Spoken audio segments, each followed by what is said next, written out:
everybody. I couldn't think of a clever intro this time, so I just decided to ride a bike in. Today, we're back. We're back with...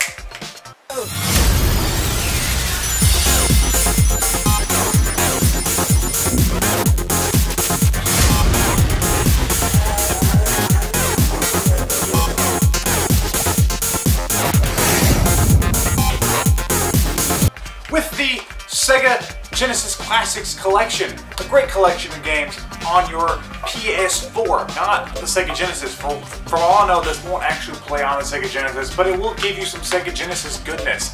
Last time, we talked about some pretty great games. We talked about Fatal Labyrinth, we talked about Sonic Spinball, we talked about a Wonder Boy game, we talked about Robotnicks, and we talked about Gunstar Heroes. 5 fantastic games that everybody and their mother that like SEGA Genesis should give a try, and you can on this collection. And today, on Volume 2, we're going to go through 5 more games. 5 more great, most of them are great SEGA Genesis games to be found on this collection. This is going to be a great video, I hope. People seem to like the first one, so I'm trying this format again.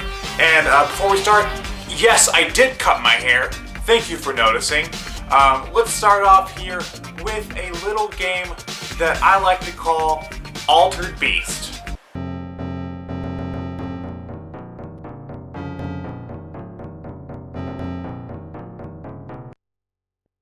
Rise from your grave.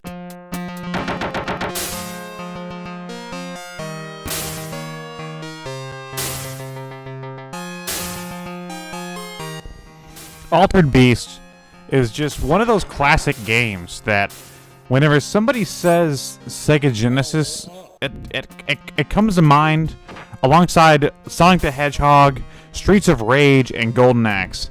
To me, Altered Beast is iconic. It's almost like the poster boy for the Genesis because it was the first pack-in game. It's pretty awesome. This game, by today's standards, is a little archaic. I mean, you play as a guy, you run through your wave, you punch and shoot, shoot. There's guns in this game. You punch and kick your way through levels, beating up monsters. You get power-ups each stage that turn you into a different animal or beast or whatever. It's just good, cheesy 90s arcade goodness, even though I believe it came out in 1989. But whatever, it feels very 90s. I love Altered Beast. This is one of my all-time favorites. And it's even more fun co-op.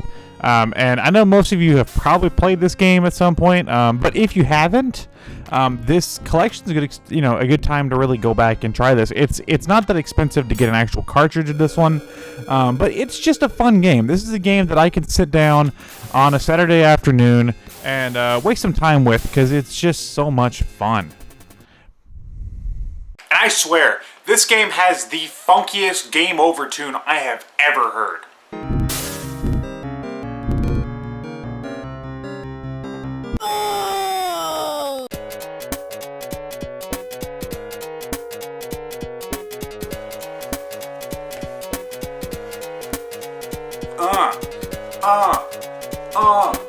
Yeah, listen to that SEGA Genesis goodness.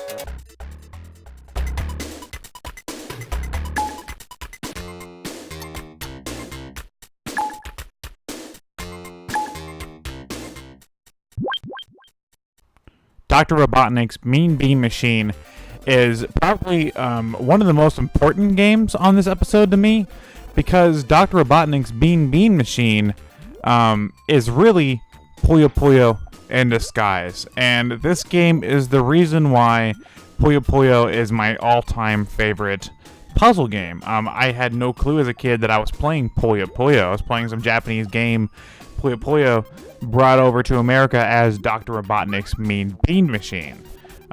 Today, I still play Puyo games. Puyo Puyo Tetris is like one of my favorite games. And I have this game to thank. I mean, if it wasn't for the fact that it was themed around Sonic the Hedgehog's enemy, Dr. Robotnik, I probably wouldn't have picked up this game and tried it in the first place. It's a really fun puzzle game. If you've ever played Puyo Puyo before, you simply match the little colored Puyos or beans in this game by 4, but you know the colors by 4. But you can set up combos, and this game actually gets like a really intricate and takes a lot of thought to really get into. But it's super addictive. I've always loved this game, and Mean Bean Machine is the reason why I'm a huge fan of the series. I do like the fact that this game is themed around the adventures of Sonic the Hedgehog cartoon show. That's a little bizarre, but fun. And I don't know, this is just a game that I can always return to. Puzzle games are fantastic, and this is probably my all-time favorite.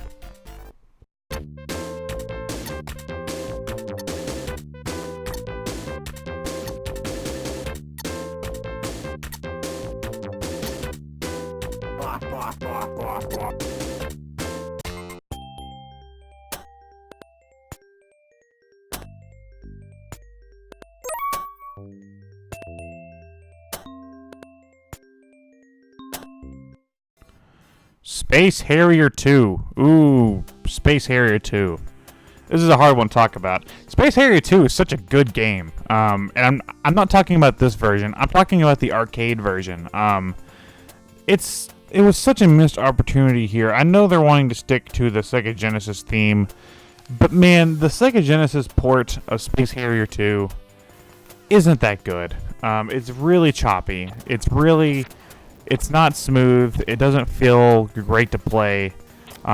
This is one of the few games on the collection that I can honestly say I can't find much enjoyment in, especially after playing Space Harrier 2 so much. I mean, they could have easily thrown in the 32X Space Harrier game. I mean, that game at least runs great. This version is not how Space Harrier is supposed to be experienced, and that's really sad. But it is cool to have it on this collection, I guess, to kind of show the sorts of downgraded ports the SEGA Genesis would get sometimes.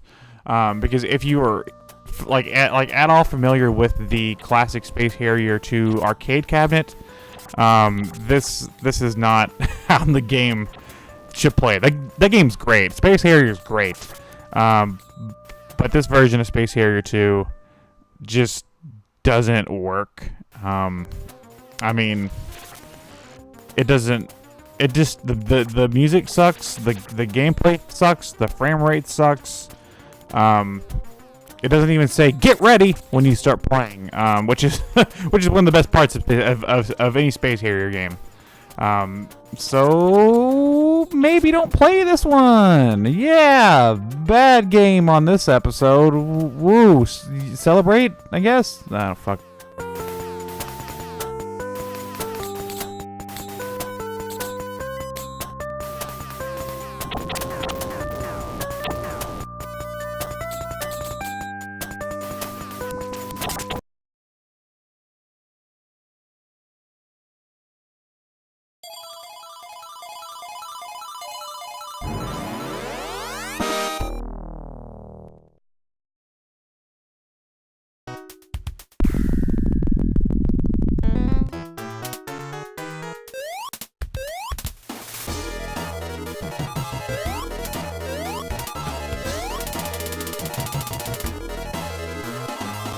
LandStalker.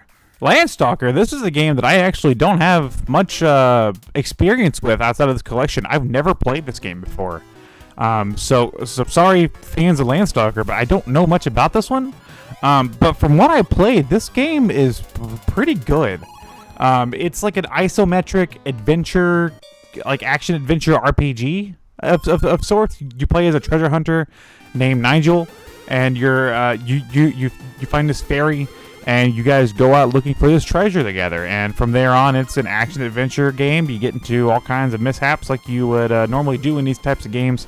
There's villages, people to talk to, stuff to buy, items to use, stuff to find, and dungeons to solve. The one thing with this game that was kind of jarring at first was the isometric view. I'm not a huge fan of those kind of views in games. I know like a lot of Game Boy Advance games use that kind of stuff, and I wasn't crazy about it. But this one I found to be enjoyable after you adjust. This game I think does benefit from being on the PS4 because I couldn't get it. I couldn't get the game to feel right with the D-pad. The character just wouldn't move the way that I wanted it to. But playing with the analog stick, this game actually felt a lot better.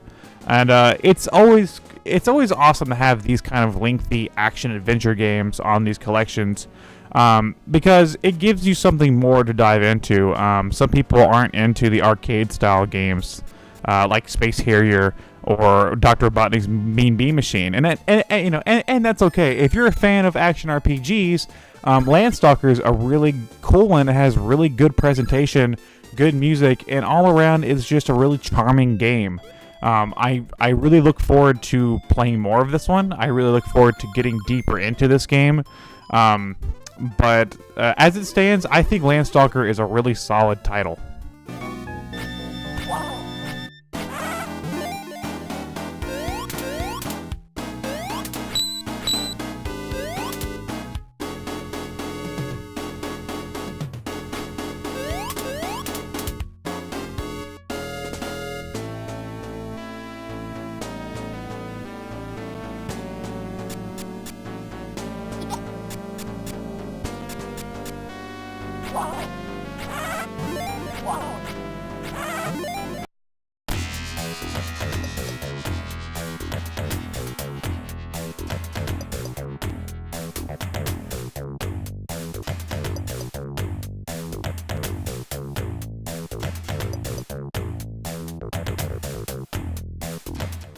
Last but certainly not least, we have Kid Chameleon. Kid Chameleon is a game that just oozes 90s goodness. Oh my gosh. The game's about a virtual reality arcade machine that all the cool kids are playing. But there's one kid that's just cooler than all the rest. And you know he's cool. Look at him. He looks just like my good friend Teddy. He is super cool. Look at those shades. Kid Chameleon is it can be compared to maybe Mario of sorts. It's a 2D platformer. It has little blocks you beat your head against to get coins and items and power-ups. But the difference is not only does this game have a darker tone, which I guess makes it feel edgier, which is totally 90s. Every time you get a little power-up, it's a mask. And the kid actually turns into different forms. There's like a samurai, like a slasher, axe-wielding form, like a rhino man, a knight. There's all kinds of different masks you can find throughout the game that give you different power-ups, and you're going to need these different power-ups in different situations, and that's the real hook of this game.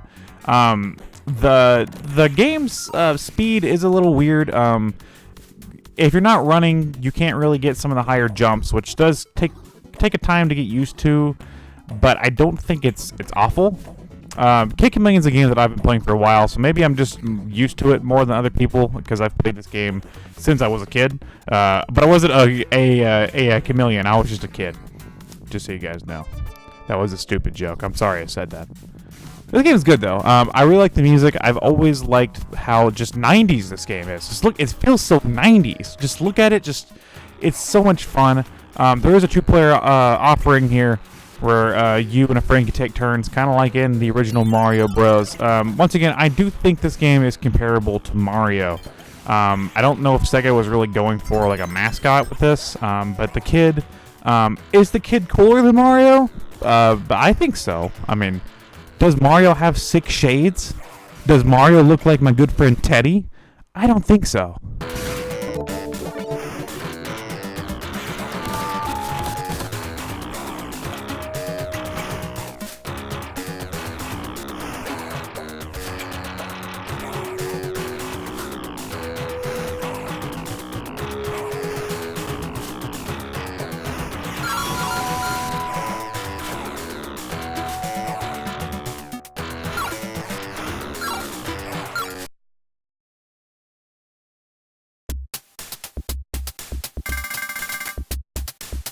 So thank you guys for joining me in Volume 2 of the SEGA Genesis Classics here on the PlayStation 4. 5 more games, that's 10 total. We're not even halfway through this baby. I don't even know how many episodes we have left. This game's got like over 50 games in it. This is going to be a long series. Once again, I'm not doing these in order. I'm just doing it every once in a while whenever I have free time and I really feel like doing it. So I don't know when Volume 3 will happen, but if you have a game that I haven't covered that's on this collection that you would like for me to cover next episode, drop it in the comments and I will highly consider it. Just as long as I haven't covered it previously. That's the only rule. Other than that, thanks for watching, guys. Hopefully soon I'll be back with some new TurboZone content. Sorry I took a couple weeks off. I went to Nashville. I actually had a video planned that I'm still working on that I took some footage of in Nashville. Hopefully that will be something that I can release fairly soon. Hopefully. Don't quote me on that, but thanks guys for watching, and go play yourself some Genesis, boys. Go play you some SEGA Genesis goodness. Go get it, go put it in your mouth. Just,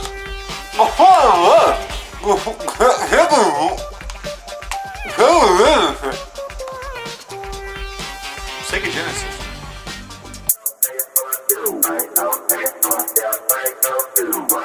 Hey geeks and gamers, TurboBot90013 here. Remember to subscribe to the TurboZone for more content.